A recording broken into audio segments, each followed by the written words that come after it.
Joining me now to discuss Qixi is Chiapih Shaw. She's the Vice President of Cultural Affairs with the Organization of Chinese Americans in Pittsburgh. So briefly give us a history of the Qixi Festival because there is a story behind it.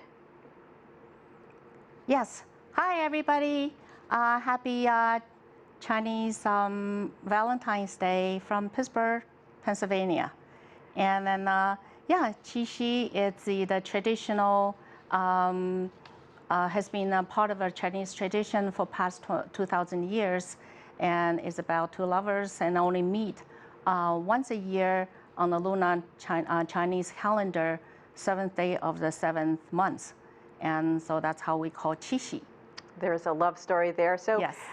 Would you say experiences like making cakes, going places, doing things as gifts are becoming more popular than buying material items like candy and flowers?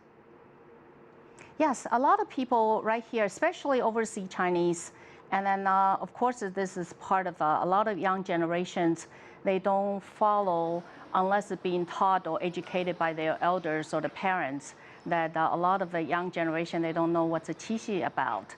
And in fact, that we taught our young generation, we just had the, I just came from a Qixi party, just, just a few blocks down from downtown Pittsburgh. And it's full of, a lot of Americans are really embracing our culture.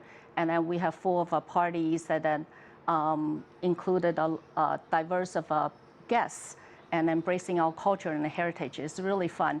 And then instead of traditional, that we have music and dancing, and of course, we go to the parties and dinners and sending flowers and chocolates. And then same as the American Valentine's Day.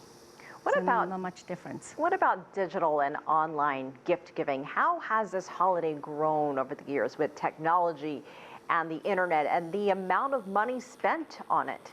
I think that the people just spending a lot of money on that, and then especially with the Amazons, and then obviously in China's Taobao, and of course we don't have a lot of good access of a Taobao, but Amazons and eBays and everything, and then people like to buy online, and I think it's easy. But many young generations still like to follow the traditional way, go out for movies and dinners and romantic dinners and flowers and chocolates and cakes.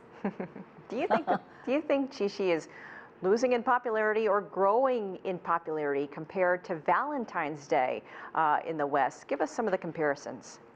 I think that especially being the Chinese Americans here, living in the Western society, and as I mentioned, Qixi is something that being educated by the elders or have to be mentioned and educated them, because this is part of our tradition, a part of our culture for past 2,000 years.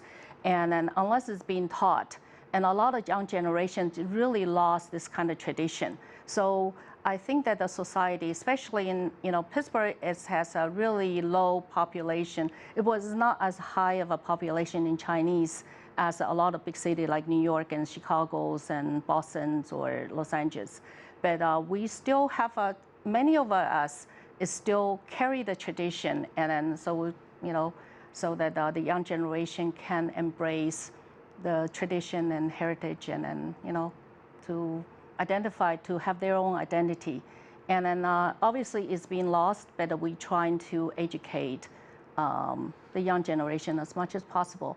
But once they learn, of course, that they would like to celebrate, and no ladies will refuse twice the gift per year. Of course, right? I'd like 2 gifts a year. Yes. All right, Chiapih Shaw, thank you so much for joining us from Pittsburgh. Oh, thank you for having me. We appreciate it. Thank you. Bye.